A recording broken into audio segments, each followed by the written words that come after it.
everybody doing? Yes, we're in the middle of a crisis, but today we'll deal with some stuff that's going to address that. Hey, everybody, this is Modesta Maigambuni from Modesta.Africa, and we're talking about how to create competitive CVs in times of crisis. I have my, wait. I have YouTube on. Hello, Facebook, and Instagram's about to go in a minute. Let me just get this started. Yes, ma'am. Now, I want to ask, have you guys subscribed to the YouTube channel?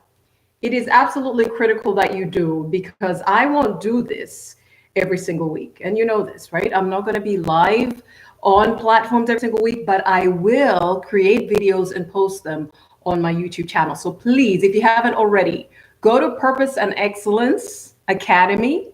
You can go to Purpose and Excellence on YouTube. Subscribe, turn on those notifications for every time I come on, so that, one second, you do not, my kids and I like saying do not, you do not miss a single video, a single tutorial. One second, show proof your, I am putting up here links for you guys that you can go to access some of my things. I had a lot of questions coming in yesterday, Modesta. How do we access this? How do we access that? And I want you to quickly have links. What I'm creating here is especially for Instagram. All right, we are on now. Let me go to Instagram, because they're probably wondering, Modesta, why aren't you live before we get this started? And I'm going to give them the same instructions I just gave you guys. So bear with me when you hear me repeating myself. Instagram. My Instagram is like, where is she? Didn't she say she's going to come on? I got you, Instagram. I got you, Africa. And today, we're not panicking. Today, we're talking about how to create competitive CVs in times of crisis. Like I said, guys, people take 10 seconds, right? I've been recruiting since January 2004. If I looked at, on average, 100 CVs a day, I've been doing this, let's say full-time, Modesta, every single day she goes into work, both when I was employed and when I had my own business. If I looked at 100 CVs a day, for, let's say, for only 10 years, although I've been doing this for 16 years, what is that? Can somebody do the math and share that with me? I feel like getting off one of these devices to just do the math and tell you that I have probably seen, 500,000, if not more, CVs. So this session, my people, this is real. It might be one of those, I bite at you and you're like, ouch, Modesta, and then I'll just blow on it a little bit so that it doesn't feel so bad, but you need this session. I need this session. Now, not only do I know this area and I can help you through it, but guys, there are many times I didn't get feedback on CVs I was sending out and applications I was sending out. And so you know how it is, right? You send something in, you kind of hope that you're doing well. So Instagram, sorry, I had you perched on there. Let me put you somewhere where you can sit comfortably. Is that good, Instagram? Does that work for you? I pray it does, right? And people don't tell you, sometimes you don't even hear at all that your application has been rejected. And the times that you do, Instagram is sliding, and the times that you do hear, they just say, sorry, we regret to inform you that, you weren't accepted, or, we considered other candidates, and you don't know why you were not considered. Oh, Instagram, my people, let me just perch you on here for now. So I am looking at Facebook a little higher, YouTube and Instagram, and we'll make this work. First thing, guys, have you subscribed to Purpose and Excellence on YouTube? I would need a thumbs up, like to verify you being truthful, that you have gone to YouTube and subscribed to Purpose and Excellence. And it's not just so that I have a lot of subscribers. I'm not about that, guys, right? If you look at me on social media, I don't have millions and millions of followers. But the few people that I do connect with, we're able to really support each other through this journey. The reason why I want you to do that is I don't always come out live. And you guys know that I'm not always out live, but I do have a lot of content that I post out there. So thank you, whoever did a like. I'm assuming that thumbs up was to say, I have subscribed to Purpose and Excellence on YouTube. If you have, that is for you and anybody else you would like to share this content with, not just on career and business, but on personal branding, on purpose. Somebody just yesterday after the session on career planning said, Modesta, Please share those templates and those sheets that you use. And I say, well, that's proprietary. If you join, so that's my second thing. If you join the workshop I'm hosting on Saturday on how to shock proof your career and income, you will see that I will go into greater depth, that I can help you with your applications, your CV, your cover letters better. And I will share everything I have, all my tools, all my resources. Anybody that's ever worked with me will tell you, Modesta shares everything to the point where we're thinking, Modesta, people are going to run with that stuff. Like, you're giving so much of what you do, at some point they won't see a value of coming back to you. But I believe in sharing. I believe when you share, things multiply. And I honestly believe, guys, as much as I would like to earn from this, we need all the African professionals we can get in positions of leadership and decision making. We need to be globally competitive. And so if I am going to share links and I'm going to share templates and you guys are going to get discounted programs and courses and products from me, let it be. Let's get out into this world and make a difference. Susie, so glad to see you.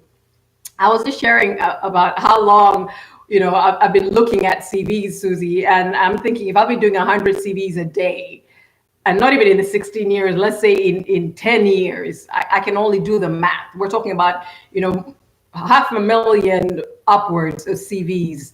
And many a time, sadly, the organizations I work with just did not have a policy to explain why. And actually, many don't have a policy to explain why your CV wasn't considered. There are times you don't even get a letter back. You just applied and time went by and you knew that they were going to close the window for recruitment at some point, and then poof, that's it.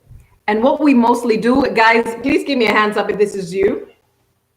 You have your CV, right? You sent it somewhere. You didn't hear from them. And you're like, well, and you take the same CV and you send it somewhere else.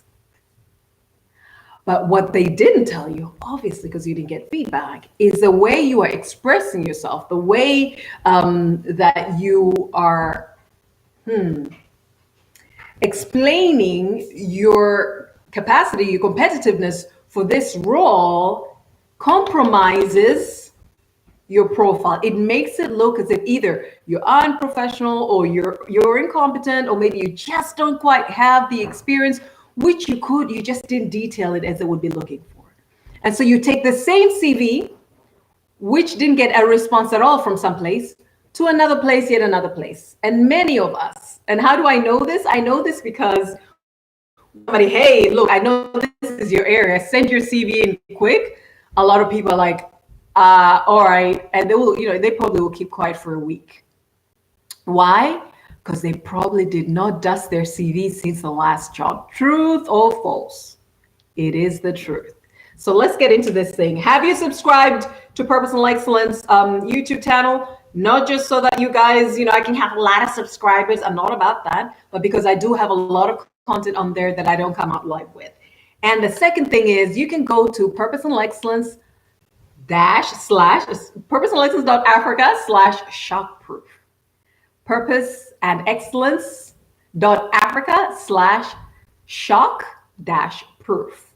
This is a workshop I have on Saturday, and I really delve into all matters, career planning, CV reviews, cover letter essentials. What are the things that you do not want to miss out in your job interview and negotiation? So let's get into today. What's today about? CV reviews. Now, like I said, I know some of us, and I did this for a while before I knew better. And so no one is pointing fingers, laughing at anybody. But as a person who's been in recruitment and sourcing and vetting people for applications and vetting applications themselves for decades, I want to say that it is very competitive. You do not get to explain yourself. It's that document that goes out, and that document either makes or breaks that opportunity for you. So we want to make sure, not only because of the crisis, like I said, we're not making decisions because there's a crisis, but the crisis has given us an opportunity, hasn't it, to stop, to step back and assess how well we profiled ourselves, how much we have shock-proofed ourselves Should life happen, and life happens all the time. We go through transitions all the time. But this one feels like a biggie because it is worldwide, which then means there are a lot more people who are unemployed, a lot more people who are looking at starting a side hustle, moonlighting, possibly taking on 2 or 3 engagements at the same time. And that means that on the receiving end, recruiters and all those that are going to assess your applications have that much more tension right now, assessing a lot of CVs, many of them of which really don't look anything like what they're looking for. So you don't want to give them a headache. Do not assume if there is information missing, they will look for you and say, hey, what happened in this gap? Hey, what did you mean by this? Oh, this education, it looks like you started it. Have you graduated? No, people will not come to you. They will do a quick 10-second scan and throw it away, or decide that, okay, so I'm going to give it another 30-second scan to see if, the keywords and the key, responsibilities and the key things that we're looking for are there. And should, at that level, after the 10-second vetting and the 30-second, should they say, hey, there might be something here, they might dedicate a minute. You might get a whole minute looking at your CV. But before you can qualify, before your CV warrants that minute, it has to go through quite a few things. So I want us today to talk about, what do they actually look for? They seldom come back to us. I've got my notes here. What are they looking for? This is what they're looking for. So number one, guys, I always start with purpose, right? I always start with purpose. Wait. Have you guys shared this? I pray that you have. This is not just for you and your CV. This is one of those, if I share this with other people and they also learn and they're in my area, and then they'll also apply for things and they'll get an opportunity. We don't roll like that. Like, I could see a vacancy that I would like to apply for, and I can send it out to 10 people who I think would also be competitive in that, even if I'm also applying for it. So I pray that you have shared this with other people so that they can also get an opportunity to improve themselves. This is the one chance we get to get feedback on the CVs we've been sending out for years, and we're not hearing from people. And we're settling for less than we could get simply because we feel as if a no on my CV means I don't have the competence. And that is not true. A no on your CV is just a no on your CV. And today you get an opportunity to improve that CV. So share this, please, with other people. So first of all, imagine a CV. I am not doing a Zoom type thing, so I'm not showing you any documents today, because you can get that from me on Saturday during the Shock-Proof Your Career and Your Income workshop. So you want to get into details, please do look for me on Saturday. Register for that workshop. It's $49.99, guys. It is quite worth the investment, and we can go into details. But I want you to imagine with me, which is why I asked you to get something to take notes with. We're going through a CV, and what's usually at the very top, your name. And if you have 7 names, maybe don't put all 7 names. Honestly, in the US system, they just go by first name and last name. So if you have a couple of middle names like I do, not necessary. Your name written out, maybe in full capitals, and your address details, I put them, right across under the name. I would put in what's key really is your email and your number. Don't forget the plus sign, because do not assume everybody is vetting you, unless of course you're in the country, the position is in the country where you're applying. But put the plus sign just to show, where you're applying from and how they can reach you. Don't just put a mobile number. So you put like plus 255 for Tanzania. Of course, guys, I would do that for Tanzania. Would I not? Or 263. I wonder if that's Swaziland. Something my mind's telling me that's Swaziland. I hope it's not Mozambique. So put in the country code, and then in parentheses the 0 as a prefix to your mobile number, if you're available mobile number. Please don't put in numbers of people other than yourself. Don't put in a number of your family phone or a neighbor's phone. I mean, this is 2020, people. I don't even care that we're saying we're in Africa. We have such a mobile phone saturation. Let us please Put a number that you can be reachable on. Nobody wants to hear a family member, and a family member that probably can't speak the language that the recruiter is usually English is applying to. Put your own number, have your own phone, next to you. If you're applying for an international position, answer that international call. We often have these conspiracy theories. Who are these people? What are they calling about? You applied for an international position. You applied somewhere other than where you come from. So you will see an interesting number. Remember that. Answer that phone, please. Because just as they go through CVs quickly, they also go through, applicants. If I've called you, you're not available. Sorry, I'm going to go to the next one. Probably not come back to you. So that's on you. So you've got your name, you've got your mobile number with a plus sign to show the country that you're from. You have your email. Now, on email. I know you may have had an email for decades now, and you're so proud that you've got the same email. If you got a shady email like Sweet Pie 97, Hot Chick 69 no, we're not hot chicking applications. Okay, I know it's times of crisis, but it's not that bad yet. Please do get a professional email address. And of course, they're free. So the one that I'd be rolling with is the initial, my first name and my surname, before I was married. So mmahiga@gmail.com. And I'm still available on that one, although now I have a couple kinds of other emails for work. What did Susie say? No spelling mistakes. I love this. Thank you for sharing your wisdom. Susie, I love you. I mean, I have so much to say about Susie. I could just go off on a tangent. Let me go off on a tangent for a minute. I like doing this. I went off on a tangent yesterday. I want to do this. So Susie, I don't know how Susie remembered me. I've looked up to Susie my entire existence, and she looked for me for this opportunity. You guys know I recently consulted with the World Bank. And I think I also sent in a CV, and she was like, look, God bless you for all of this stuff you've done, but you're not really responding to this thing, and nobody has time for that. Now imagine, out of God's mercies, Susie told me, Modesta, can you just make this look more like the application?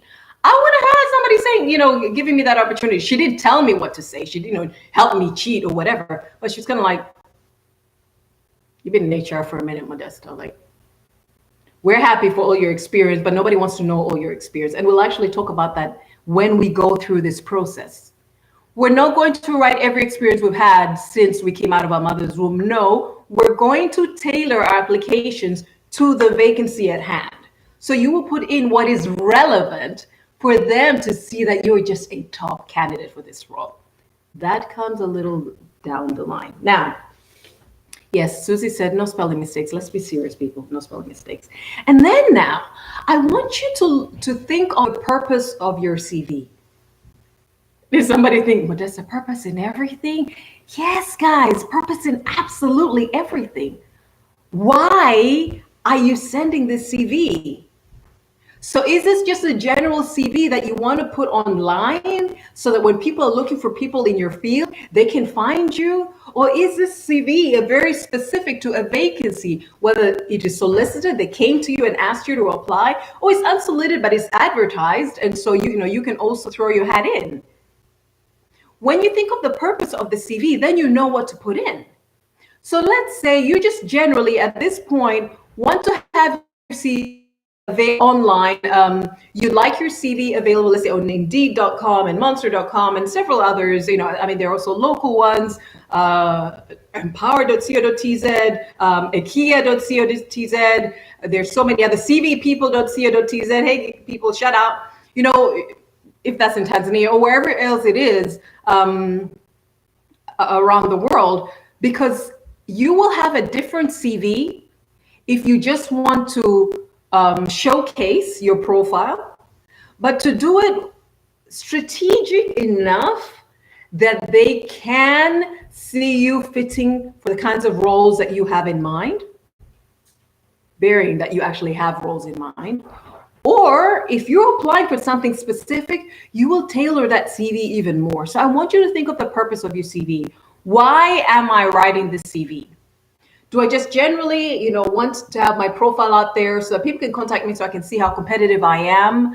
Am I, sending this in because there is a role that I'm looking for? Do you want several CVs because you want to showcase different aspects of you? So when I was preparing my notes, I realized I could, for instance, put out a CV for leadership development. Because I've been in leadership development for a while. I could put out a CV for an HR recruiter because I've been recruiting forever. I could put one out for what I'm doing here, media edutainment. There's so many other areas. So my CV will then pull out only those competencies and those experiences, and especially those measurable contributions I made. The qualitative, how did I enhance that organization? How was that organization the better because I went and worked with them? And the quantitative, what can I say I did to increase? Did I increase sales? Did I increase revenues? Did I increase the number of people that are going to work there? Did I increase, certain culture and certain competencies? Did I decrease costs? Did I decrease tension?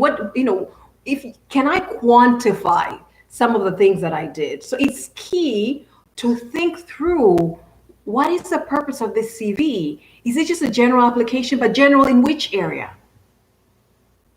What about what I'm doing do I want to profile? Some people might even want to position themselves in management or project management in their technical area. So they don't want to position as a doer of that area, but as a manager of processes, of people, of projects, of organizations. And so you will pull out different aspects. You will show more of when you were in a supervisory, in a leadership, where you had to manage maybe a value chain and things. You had to manage 360 across an organization. That is what you will pull out. You will not show your day-to-day, technical area. Let's say if you were an accountant, or let's say you were a programmer. You would want to pull out your role as a manager. So you will have a completely different CV if that is what you want to put out generally. But let's say that your CV actually is in application of a position that's been advertised. Either solicitor, somebody said, hey, can you please send us in your CV? Maybe you've been on their database and they would like you to send in an updated one for this specific vacancy. And this is something else.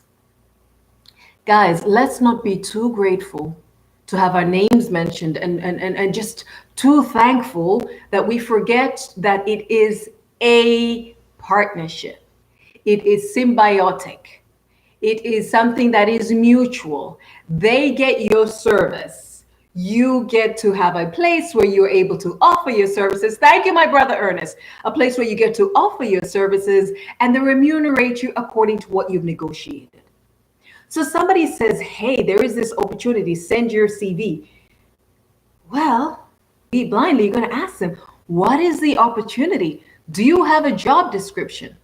If they say no, ask for time to find out a little bit more about that position, because you don't want to send in a CV that doesn't look like what they're looking for. Do not take the chance by saying, hey, but they called me, right? I mean, they're looking for me, so they'll take whatever CV I sent. They asked for me by name. They probably asked for another 100 people by name. It's probably, hey, who knows somebody in this area that could, no, do not give me a time limit. No, you do not.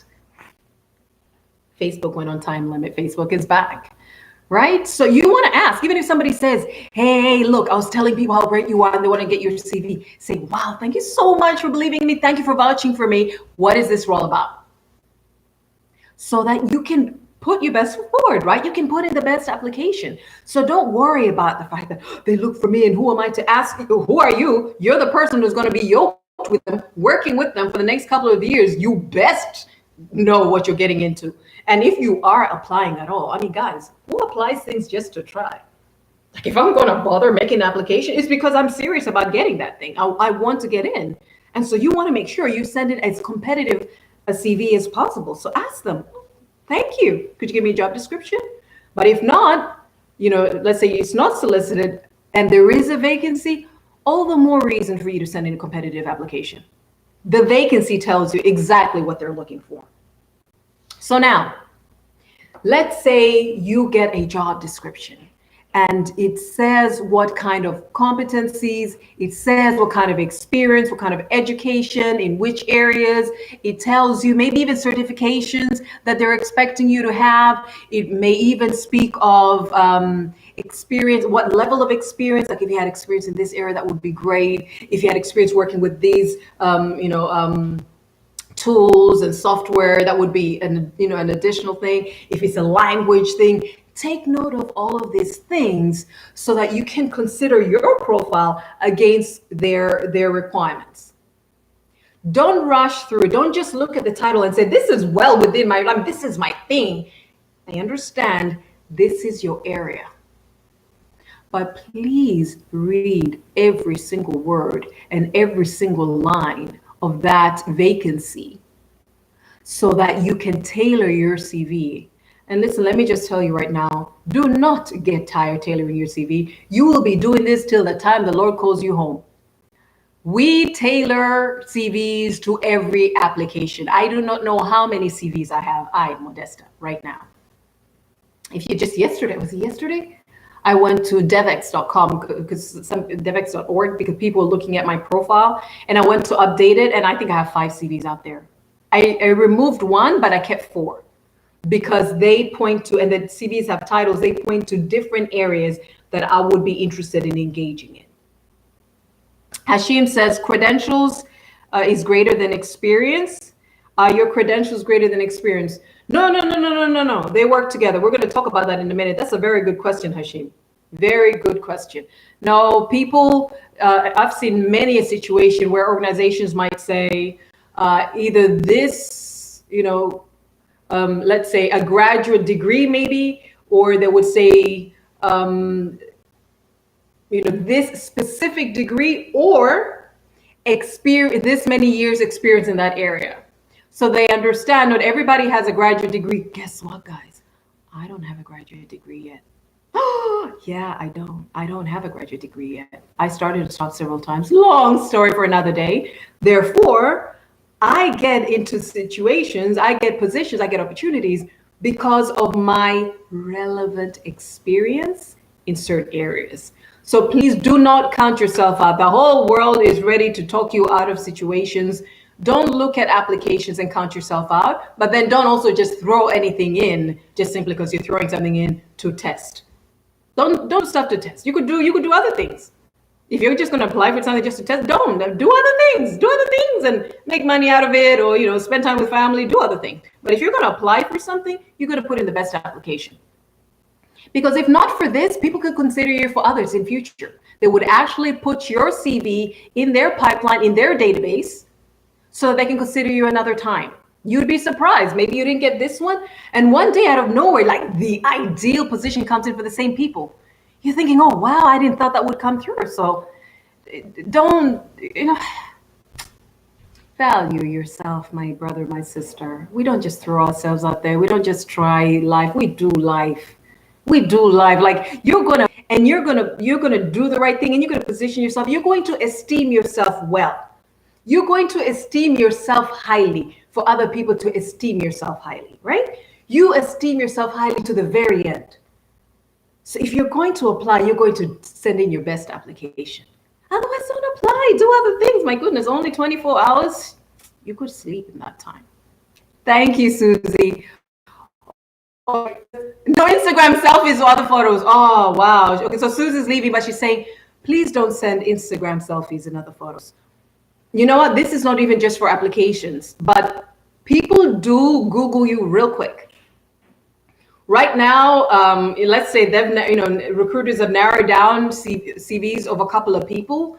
They will also then, of those few people, just Google their names and see how they appear. So you might say Facebook is my social site. Instagram is my social platform. People still use them to vet you professionally.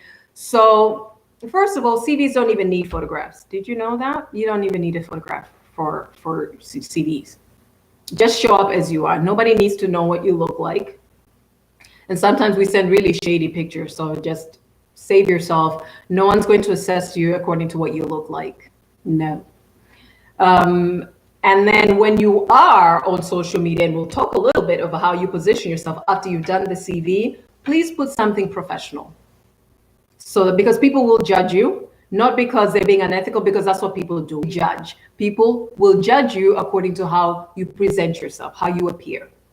And first impression does count, whether you show up in person or you've got something static sitting there on your profile. Now, I need to get back. You guys have amazing questions and I'll come back to them, but I really need to go through the content because it's quite rich.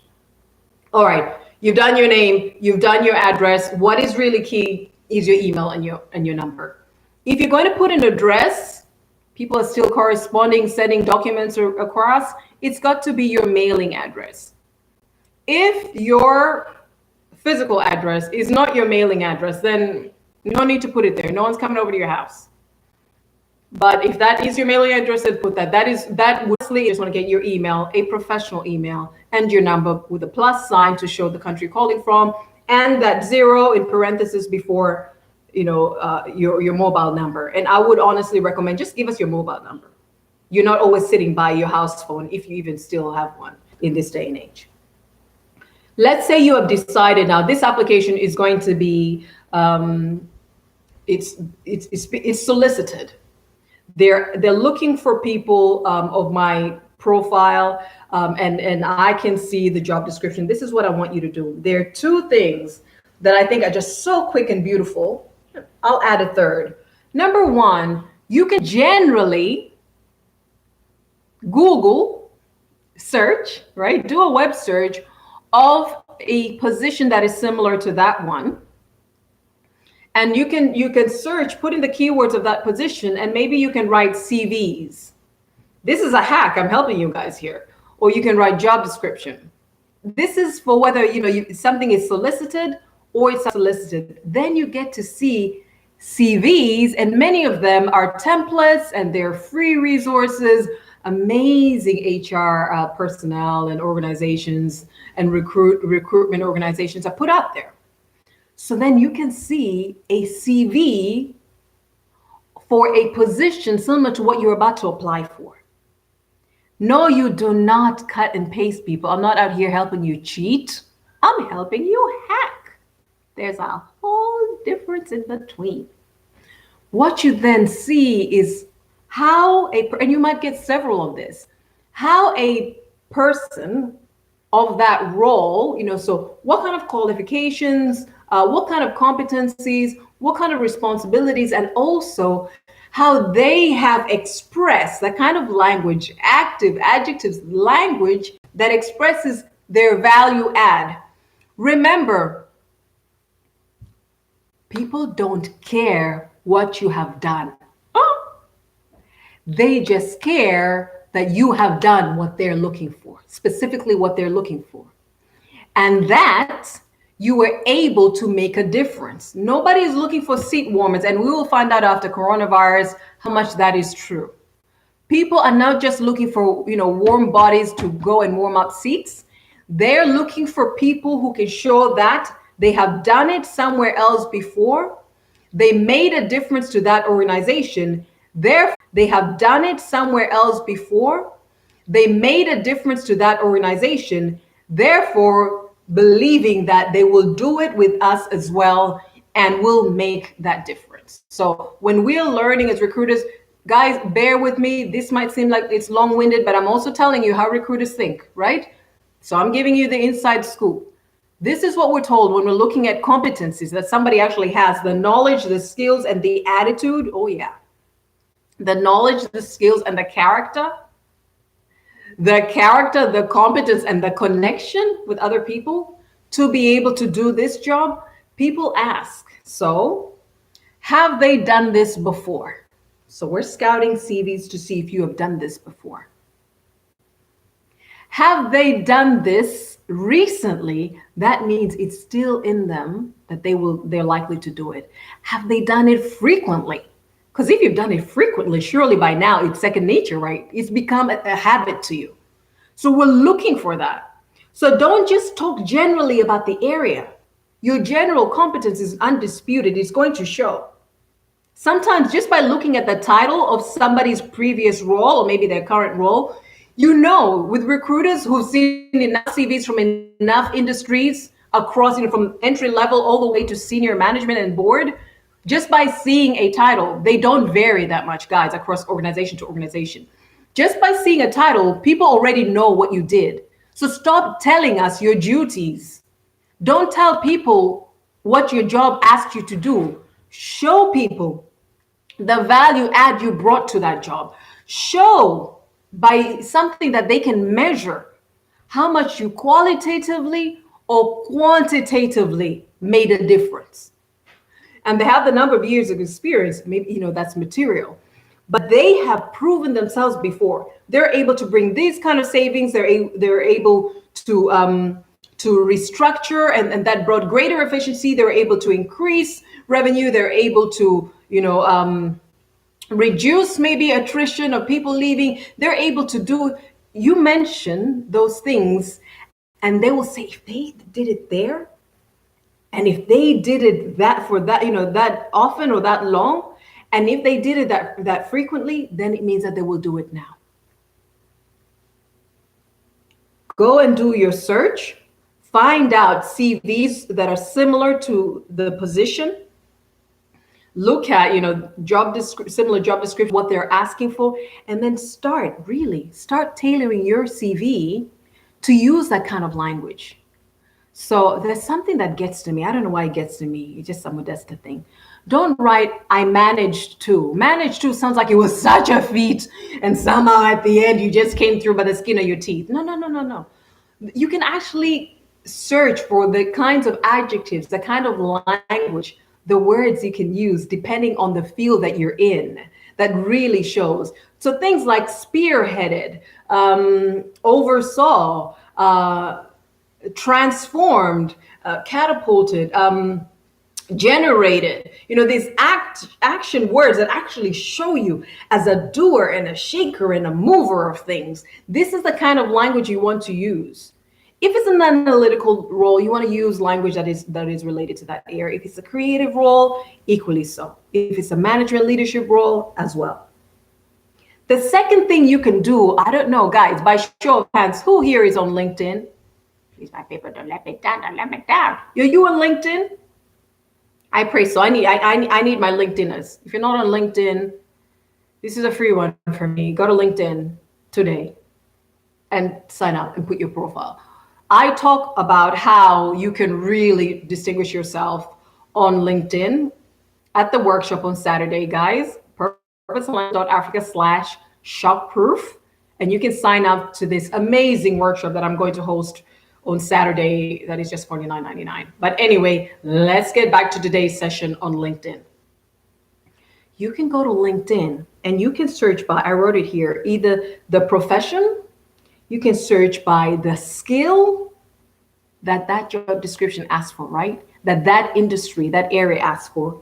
Certifications, maybe it's a very techy type of area and you need to show certification. And even the companies, so let's say management consulting, and we know there's certain companies like these maximum 10 globally that are really revered and respected for their area. So you can even search those companies, and what you will find is you will get companies, people, jobs, right, that are related to your area. You can actually go clicking on people's profiles. Well, some people can see who's clicked on them. So they might ask you, hey, can I help you? Most of the time, people don't bother. Like LinkedIn is a place where, people will look at your profile. It's a thing that they do. And that's it. You can even see, if you have a premium subscription, you can see who looked at your profile. So if other companies are scouting you, etc. What that does is it shows you the world's best. LinkedIn has over 550 million professionals subscribed to it. Over 500,000, usually the best of the best. Why do you say that, Modesta? Because LinkedIn is a very serious social platform. So people who are very serious about their careers and who they're networking with and how they're positioning themselves, you're going to find them on LinkedIn. They may not be on Instagram, they may not be on Facebook or anything else, most likely LinkedIn, maybe Twitter. So then you can also see other people. They don't have to be from your market, guys. We're looking at being globally competitive. You can look at other people in similar areas and their kinds of experience, the way they have expressed themselves. You can look at, the kind of certifications. Why are you doing this? Why are you spying around at people? Why are you spying around at CVs and people's profiles on LinkedIn and looking at job descriptions? Because you want to be competitive. And what does the word competitive actually allude to? Competition, right? To be competitive, it means you have been put up against other people and you've been found to be competitive. Against competition, you're found to actually come out tops. And so how is he going to know unless you know the competition?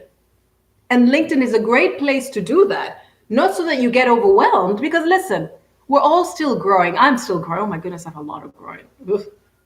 We're all still growing. And so when you see that, it's not to challenge you to feel like, oh gosh, I just don't have what it takes. Maybe I shouldn't apply. No, it's to make you understand the way those that are competitive, those that actually get their applications answered, those that do get those jobs, how they express themselves. Because you will find this out, and you guys are going to come back, and please look for me at hello@modesta.africa. Email me and tell me. You will find out many of the people that do get the jobs and do get called in for the next interview have similar qualifications to you. They have similar experience to you. So what is the difference? It's how they've been expressing themselves. Sometimes we actually get so many no's that we get a chip on our shoulders. You actually think there's something faulty with me. There's nothing faulty with you. This is what I believe. Like I said yesterday, I believe I'm speaking to leaders. I'm speaking to Africa's best.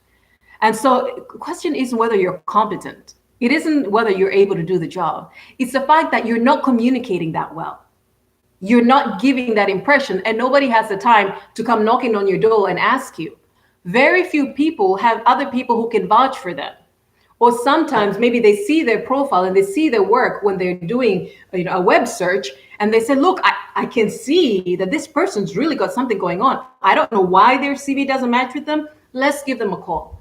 But that doesn't often happen. So I have no issue about whether you guys can do what you're applying for. I believe you can. That's the profile of people that I'm speaking to.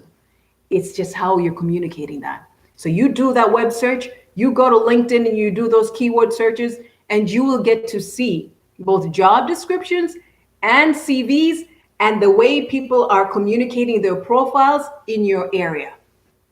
So now you will take that vacancy if you have a vacancy, or you will take a general CV that you reviewing yours accordingly. You're going to look at, and this is how I would recommend that you structure your CV. So we spoke about your name and your address, and what's really key is your email and your phone number, mostly mobile, that you have access to 24/7, written, with the country code, and your area code, or the 0 in parenthesis, your mobile number. The next area I would say is not an objective. A lot of people would write, and of course, I beg, somebody wants to have an argument about this. Not that I ever argue, but you guys know.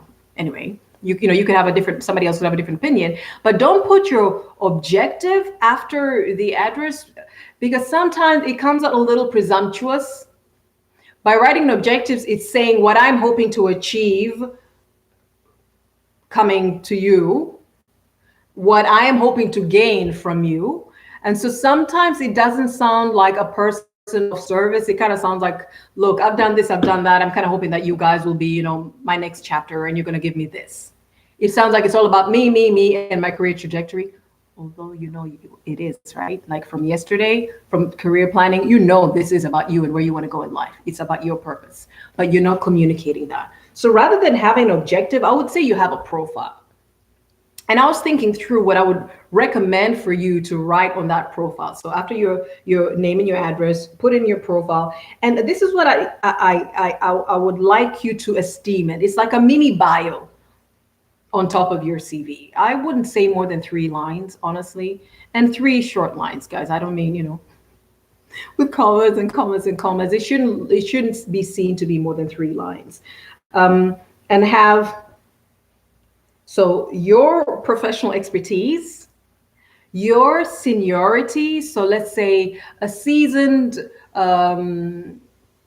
graphic designer, I don't know why I'm saying graphic designer, or with 27 years. Oh my gosh, 27 years in graphic design. But anyway, it's so changed right now. Maybe not 27 years. If you say 27 years, it might be like, okay, no, you're too old for us. You're probably using things that are outdated. No, but it's good for you to show the profession and what you call yourself. So what would you call yourself? Am I a human capital professional? Am I a leadership development professional? Am I a talent management professional? You see, there's so many angles I can come at my role at. So you decide what you're calling yourself. And then you can give a hint of your seniority. And so you can say the number of years that always, will pique interest. 10 years experience in this area, and 10 years is usually a nice round number. So you mentioned that. And then as well, you can mention who you're speaking to, right? I've been talking a lot about understanding your target audience. And so who have you been serving? And we need to be very mindful about this area. Guys, I've got another 14 minutes with you. Very mindful, another 14 minutes with you. Very mindful about the profile, because sometimes you might, and without thinking about it, mention industries and mention types of organizations you've been serving that are not related to what you're applying for.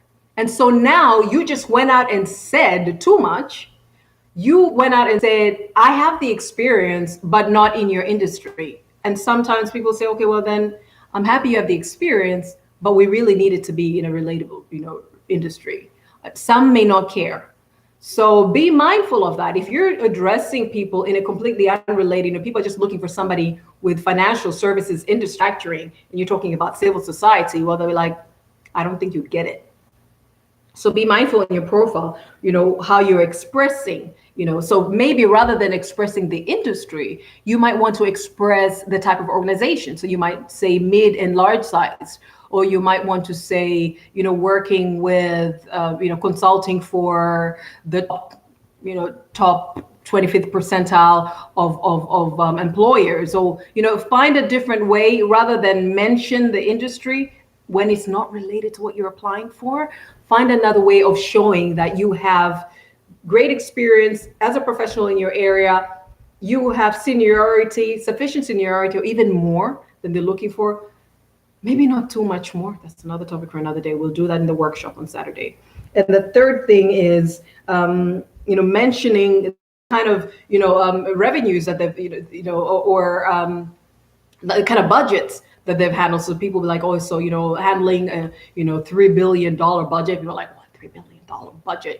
That in itself says something, because you don't just put anybody to handle a $3 billion budget. Or even if it's 3 billion shillings, guys, it's still significant. So things like that on your profile would make people look at your CV quickly, because that's what you want, right? If all you have is 10 seconds to make the first impression, you want to make sure that in those 10 seconds, people see the keywords and the right qualitative and quantitative measures to say, oh yeah, they've done this before.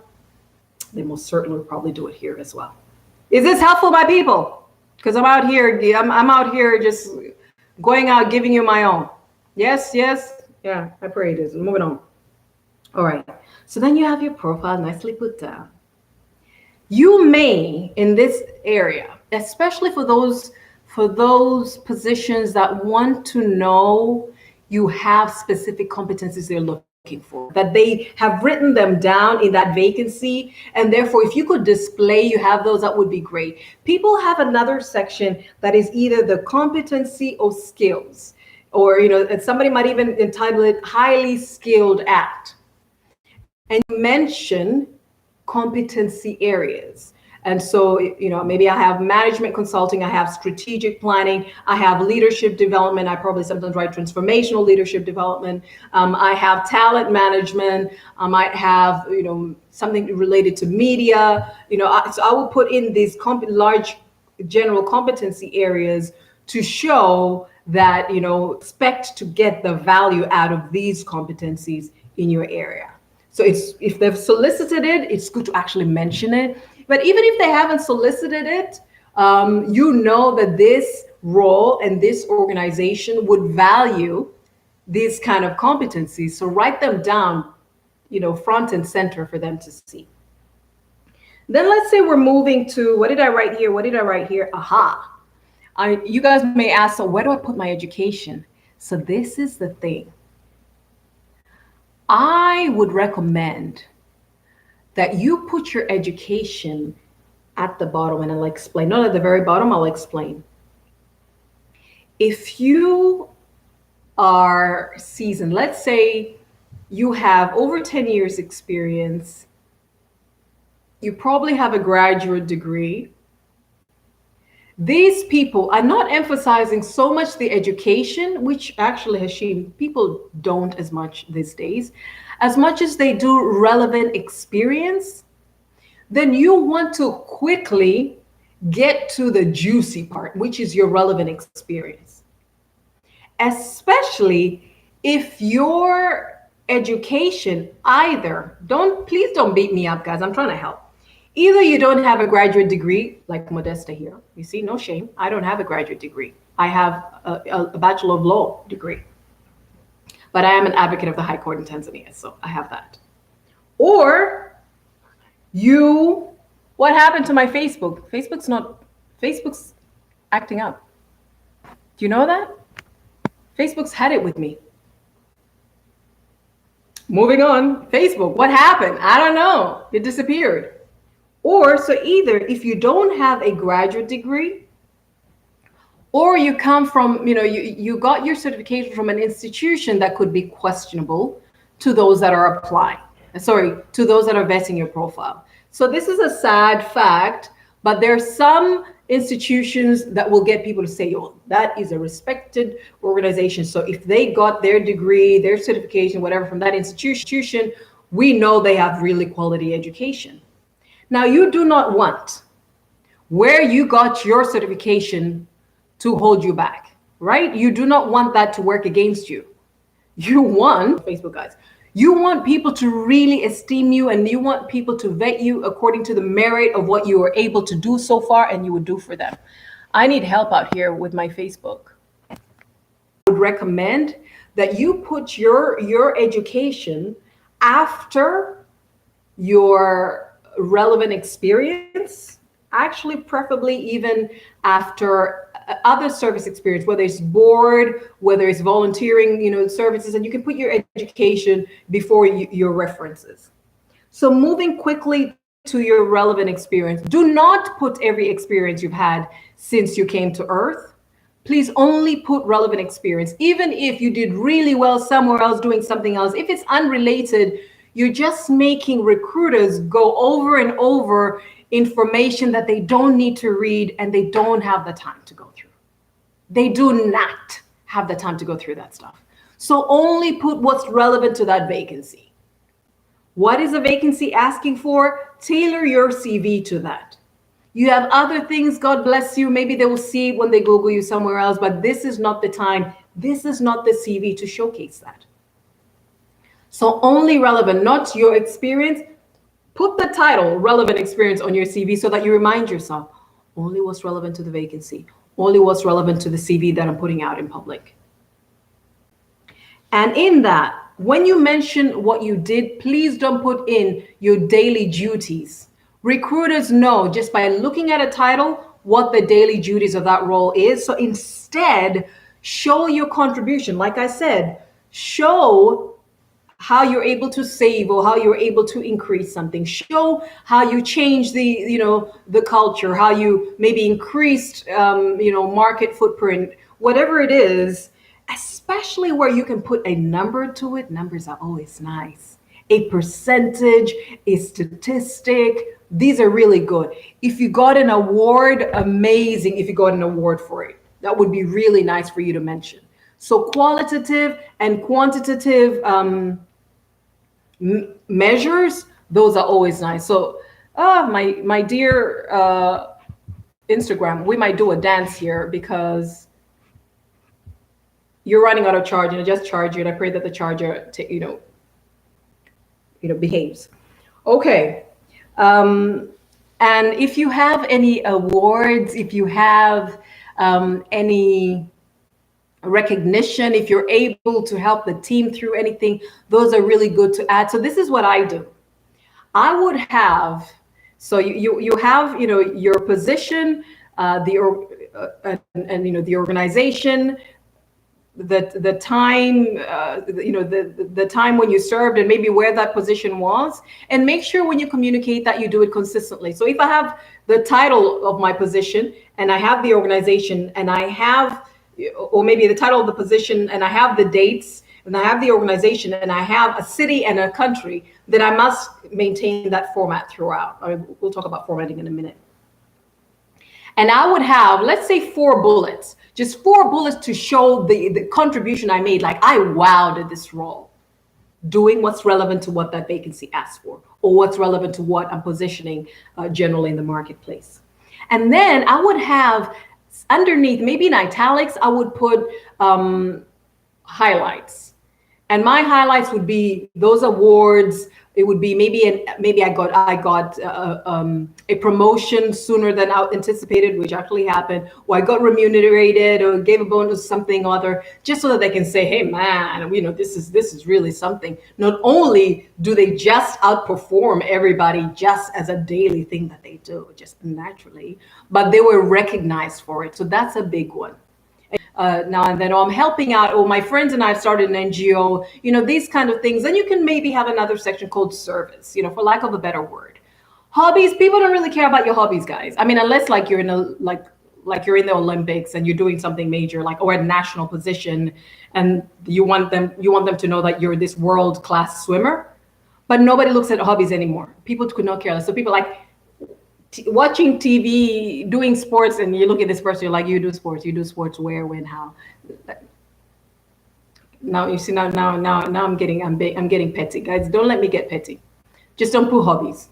Nobody wants to know your hobbies, but you can put services, or you can put maybe areas of interest. I'm not sure how else you would term it, but that way you can show that I work on boards, I support this, I'm doing this with others, and that just brings a beautiful touch. What does it say? It says you're more than just about the work, that you're well-rounded. Bhakti, just show you're just about the work, that you're well-rounded. Bhakti, just to the community, a person who takes time to give back, a person who takes time for themselves as well, who practice mindfulness. I just thought I should add that in for Bhakti, just for her, to just get to the meat of your profile, the juicy bit of how much contribution you've made, how great you've been elsewhere, and how great you'll be with them.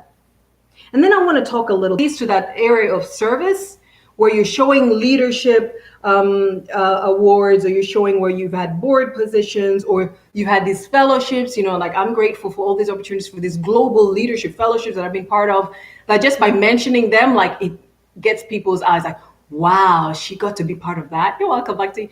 So that is also significant, that you can put in fellowships, you can put in awards at the bottom, and any publication. So I've written a couple of books. Actually, babe, can you please get me my 32 Steps book? So I've written a career book, 32 Steps, Career Success and a Life of Significance. I wrote this book 4 years ago. I'm actually going to get it into a second edition, but it is still so relevant. It is so helpful, guys. If you haven't gotten this book, not because I wrote it. Guys, I'm not trying to do things out here because I want to get. I've been giving for decades. This book will help you think through, from beginning of thinking through your career all the way to, I have now gotten to a position where I have so served that I want to see what my legacy contribution will be. That is how much breadth it covers, but it also goes into the detail, into the depth. So 32 Steps to Career Success and Life of Significance. Get this on Amazon. You can get this on print, and you can also get this as an ebook. One day I shall also make it an audiobook. So I'll just be narrating to you guys in Modesta's little voice.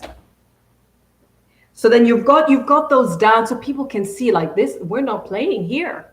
This person not only can play these roles, but they can grow with the organization. Not only will they be able to deliver on the job description, but they can actually think 360. They can think the business. They can think strategic. They can think at the 60,000 foot level. They can think into the technical details of what they have to do. This is a keeper. Some of these things, putting them on your CV, will even help you negotiate better. Not only are you showing qualification for the role, but because of the robustness of your profile, because you're experienced in different areas, and you're a person who's already contributing significantly in all kinds of different areas, they know that they will get more out of you than just what they're interviewing you for. And that's a plus.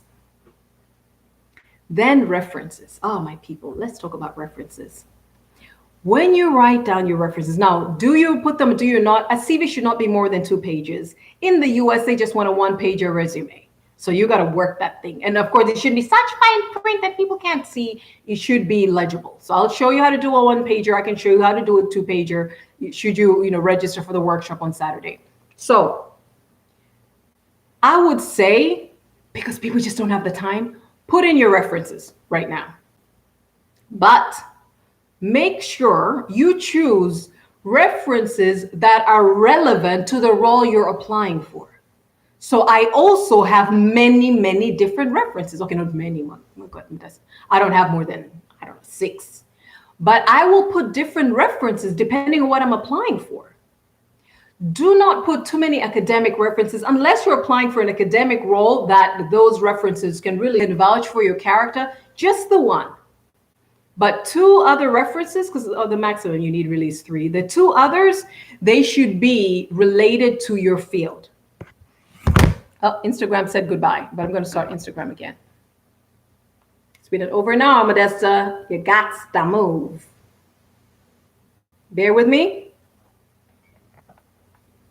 Instagram, I got you. We just timed out, but we're good. We're continuing. Aluta continua. Right. So we're talking about references, right? So what you need to do, only 1 character reference or 1 academic reference. The rest need to be work related. These people need to have worked with you, have experience working with you. No friends and family, guys. No mentor you really love unless that's a character reference. It has to be people who can vouch for you in a work context. Otherwise, they might be asked questions that they can't answer, and that would disqualify you. You're bringing us people who don't know your performance in this area. You just stage this thing. And guys, we're not out here to cheat the system. We're out here to work the system in our favor. So when you have chosen the references that are related to this vacancy, not just the general people that are at the end of your CV, think, because these people are going to be called. They're going to be emailed. And sometimes they're not just asked some general question. They're going to be asked very specific questions of how well they know you and how well they know specific competencies and skills of yours. So you must think through who you're putting down as your referees. And then please inform your referees, your references, that I am applying for this role. If you're able to show them the vacancy, good. That would be a benefit for them, so that they prepare when they're looked for to answer. There are people who say, sorry, they didn't tell me about that. I haven't heard from them in years. I actually don't know where they are right now and what they're doing. So no, I'm not in a position to vouch for them. They're really ethical people, very professional people that don't play. I actually remember my mentor and one of my references, Ali Mufruki. I remember after I had my babies back to back, I asked him, what was that for? I think it was a master's program. I think it was for school. And asked for his references. And he says, Mulima, he used to call me Mulima. He said, Mulima, you just disappeared I don't even know what you're doing right now, what you're about. I can't give you a reference. Can you get me caught up on your life right now? I didn't pout. I didn't take offense. I was like, I like that. It's true. Guy doesn't know who I am, what I'm doing. He can't just put his name next to me. So I had to get him caught up. Who I am, what I'm doing right now, what it is I want to do next, and why he should he should agree to have his name on that. He had already generally agreed to be a referee, but because I went, and this is a practice I encourage that you do too, go to your referees and say, I'm applying for this. May I please put your name down? And they might say, yeah, you already asked before. Generally, just continue doing that. But I think it's good practice to prepare them, because recruiters also recruit, they vet, they interview your references too, to see what they're saying about you and what they're not saying about you. and they will choose you based on what they say. There are people who say, I know one of my references put in a bad reference because everything was going well until it got to a point where they're checking references. So you need to know who you're speaking to. You need to prepare them, preferably give them this thing to show them what you're applying for. You don't have to show them you can give them your updated CV and this vacancy so that they can see they get caught up. If it's people who've worked with you, well, they can remember you from when they worked with you. Don't so prepare them that you're cheating, guys. We're not here to cheat the system.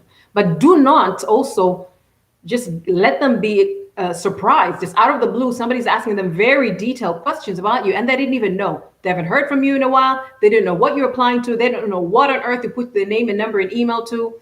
That is unprofessional, and it could backfire on you. So, note to self. I think this is where you can end it for now. That you have your name and your address.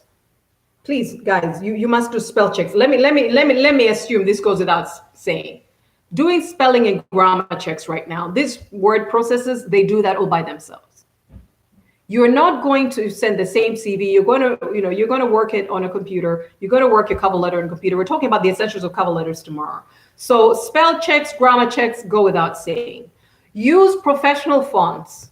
Calibri, if I'm saying it right, Garamond, if I'm saying that right, Georgia, I guess you can still use Arial, Times New Roman, Helvetica, but really professional, not all this calligraphic looking, no.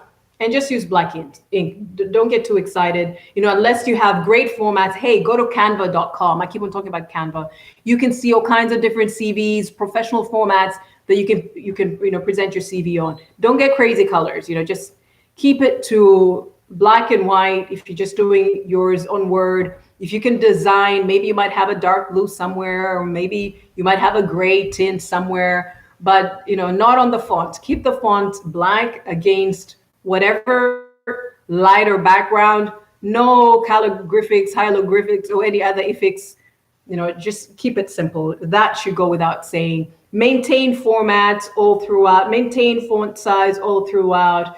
Really make it a pleasurable experience for recruiters and those that are going through your CV to be able to do the 10 seconds vetting, 30-second vetting, and then maybe hopefully give you another 60 seconds and choose to shortlist your CV for the next stage of vetting, because it goes through stages. I mean, before you get called in, sometimes your CV all by itself might go through 3 vetting processes. So you want to make sure that you don't make it difficult for the people to read. Do not put 10 or 9 size font. The workshop will handle this thing. So I want to tell you guys about the workshop. On Saturday, I am going to have a 3-hour workshop so it starts at 6 p.m. to 9 p.m. East African time, and that'll be 11 a.m. to 2 p.m. U.S. Eastern time. It's called How to Shock-Proof Your Career and Income in Times of Crisis. It's an online Zoom platform, so obviously you only get in if you've registered. Registration is $49.99, so it's $49.99. And we get to go through your career planning, like you heard me talking about yesterday. You're going through your CV, your cover letters. You're planning how to distinguish yourself online, because after you've done these beautiful CVs, either you're sending them by email, where that's how they've asked to receive, where you're applying for a vacancy, or you're posting them on job boards, and you're posting them on job platforms, and you're also going to post them on, let's say, LinkedIn and even on Facebook. There are places where you can write your bio and show your experience. You're going to extract from that. And I want to show you how to do that so that you present yourself the best that you can.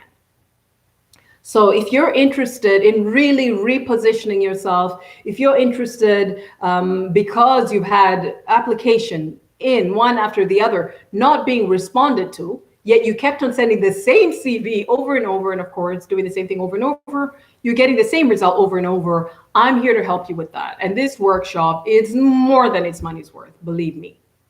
So after you've done your CV, you're either sending it in. Tomorrow we're talking about cover letters, such as tomorrow's going to be fun too. And you can also look at how to put your CV online so that it does get noticed and you do get called in, and how to position your profile especially on LinkedIn. I saw somebody with an angry face. I kind of hope that was an angry mode. You didn't mean to give me anger right now. On LinkedIn, Facebook, it can be your bio on Twitter, on Instagram. People look at your bio and they get to have a feel of the type of person you are. So we'll also talk about how you're going to position on social media. You are a personal brand already that people engage with, that people have an opinion of. Now, instead of wondering what people think of you when they're responding to your CV and your job applications, or when they're responding to your name being nominated for something, this entire week is structured to equip you, who is already competent, who already has what it takes. Maybe you've just not been coming to be employed. I'm also talking to businesses that find, how come, I've got a brochure, I've got a profile, I'm meeting people. How come there is no traction? I'm speaking to you too. You can so position yourself as the face of your business. And from your position in such a way that you will be the go-to authority in your area. So we've done the CV review. Please let me know if this has been of value. I'm about to start scrolling through Facebook. I apologize because the feed went out. There's some questions I probably missed. So if you had written a question or a comment on the previous video and still know it and would like me to address it, could you please write it down right now? Let me just scroll through Instagram to see if there are any here. The same thing happened here. Let me just look at. So I have Grace on YouTube that says, what do you do when a job vacancy requests applicants to put names of previous supervisors and probably the supervisors no longer work in that company? Oh, that's actually very interesting that it will ask you for the name of your previous supervisor. But you can. So even if they no longer work in that company, they can still vouch for you. Actually, of all the people in that company, Grace, they would be the person that vouches for you. So you can look for them. Guys, you see how it's good to leave in good, in a good way, because one day you might think I'm done now, but one day, lo and behold, you have to call in and say, hey, could you please do a reference for me? That's why let's not take things personal. Let's not take things to heart, even if they are personal. Let's just stay professional, smile, rise above it. We need each other on this earth. So yeah, write it down, and you can put a side note that they're no longer there, but they are reachable and they're available to comment. What else? I remember seeing the note that Hashim put out, whether credentials are more important than experience. And I said, actually, right now, people are receptive to seeing the experience, and not just experience in terms of number of years. People are not doing number of years. We're not being rewarded for long service, but rather similar experience where you really were seen to add value. They will consider that even if your education is wanting. Any other question before I go? I know you guys had questions before, so I'll have to go back to those feeds that I just missed out on because they timed out, so that I can answer your questions.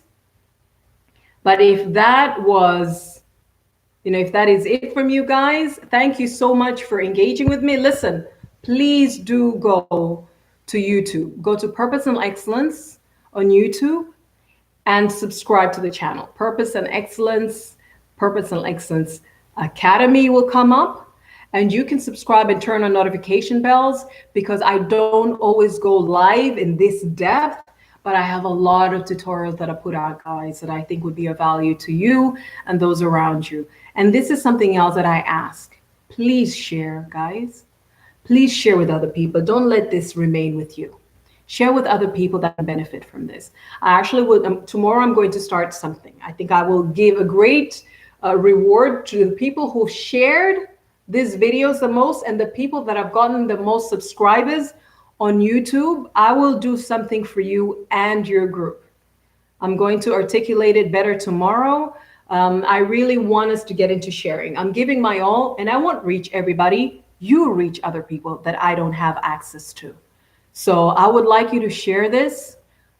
I want us to be ready for when Africa, look, we're looking at what countries are doing We're looking at how competitive our economies are becoming. We're looking at what the African Union and the African Development Bank really positioning this continent to be the most competitive continent in the world. And we are expected to be at the helm of this. On the driver's seat, we're expected to be the men and women that are moving and shaking, the men and women that are in leadership, ethical, purpose-driven people that will truly drive results. Not the talk, not just to show up, but completely transform Africa and the world as we know it. And so I am giving my all to support you with this journey. And what I ask is that you share this with other people as well. This is how we'll get there. Now, let me see. I've got another question. Can someone have one-on-one coaching? Absolutely. So Grace, you can go to, so I'll give you modesta.africa. Guys, go to modesta.africa. And the next tab is Work With Me. And in Work With Me, you'll see all the different services that I offer. You can just click on Consult Modesta and we can have a discovery call to see what you really need. So if you're saying, I don't want to do a group session, of course, group sessions are always cheaper, just to put it out there, because I love you. And I know people, you want to save your buck. So when I'm sending something out, when it's a workshop, it is the most valuable, in terms of value, return for value that you get. If I'm doing group coach, which I've positioned it is amazing. And of course, there's executive coaching. You get to have a lot of one-on-one with me as well, but that also comes at a different price. So if you're interested in engaging with me one-on-one rather than being in a group setting, go to modesta.africa and you can see under Work With Me the different options of how we can engage. If you're not quite sure just yet, just what that would look like for you, then you can just click Consult Modesta and sign up for a discovery call with me and we'll take it from there. Thank you so much for asking, Grace. You said, how much does it cost? Yeah, so I answered that. They vary depending on the service. So what else do I have out here? Do I have any other questions from here? No, I do not. I already had them from before. I'm sorry that we timed out. And so I'm going to go back right now to answer all those questions. Guys, I love you. I respect you. I am grateful that you're here. I'm grateful that this adds value to you. And I look forward to connecting with you again tomorrow. What are we doing tomorrow? We're looking at cover letter essentials. Because guess what? It gets thicker. It gets more interesting. Before people get to see your CV, what are they looking at? Your cover letter. So the cover letter actually introduces your CV, because often in cover letters, people say, you can look at my CV to get greater details. And so if your cover letter betrays you, your CV won't even stand a chance. So let's really pay attention tomorrow. Tomorrow, do not show up on your lonesome self. Please share today's sessions and yesterday's, of course, when we're talking about your career planning. But when I also put out the flyer for tomorrow, share that with people, guys. I do see a great turnout. Thank you.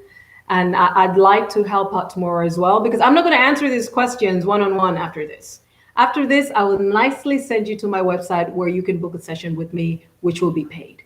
So let's make the most. Let's get as many people as possible. Let's rise together, not just in these times of crisis, but let's just rise as a people.